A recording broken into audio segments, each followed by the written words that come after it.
ফ্যাসিবাদী সরকার প্রধান সহ তার নেতৃবৃন্দ পালিয়ে গেছে, কেউ গ্রেপ্তার হয়েছে, কেউ এখনো আত্মগোপনে। তাদের নাম নিশানা এখন নাই, কার্যক্রমও নাই। কিন্তু যে লক্ষ্যে আমরা ফ্যাসিবাদের পতন ঘটালাম, সেই লক্ষ্য এখনো অর্জিত হয় নাই। এখনো বাংলাদেশের জনগণ তাদের যে মৌলিক অধিকার, তাদের ভোটের অধিকার প্রয়োগের মাধ্যমে তাদের নির্বাচিত সরকার প্রতিষ্ঠা করতে পারে না। আমরা সেই জন্য মনে করি এই মুহূর্তের প্রধান কাজ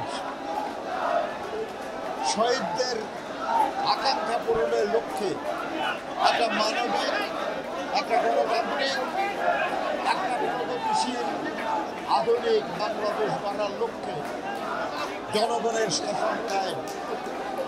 আর সেটা শুধুই ভোটের মাধ্যমে সম্ভব, নির্বাচনের মাধ্যমে সম্ভব।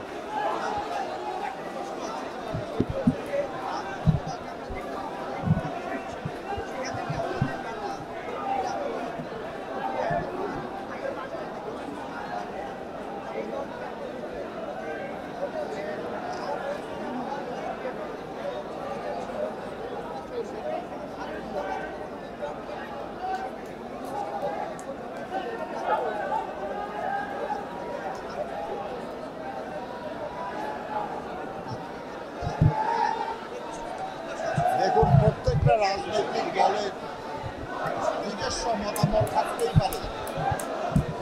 বাংলাদেশের সব রাজনৈতিক দল আমাদের সমর্থন করবে বা আমরা তাদের সবাইকে আপন ভাববো এমন কোনো মনে করার কারণ নাই। যারা এই কথা বলেছে তারা স্পষ্টতই ঐক্যের যে প্রক্রিয়া, সেই প্রক্রিয়াকে বাধাগ্রস্ত করার চেষ্টা করছে। আমরা এটা মনে করি যে তারা সংশোধিত হবে। আমরা বিএনপি বরাবরই স্বৈরাচারের বিরুদ্ধে ঐক্যবদ্ধ আন্দোলনের নেতৃত্ব দিয়েছি। তারা সেই ঐক্যবদ্ধ আন্দোলনের প্রক্রিয়া ছিলেন। আরও অনেক রাজনৈতিক দল ছিল।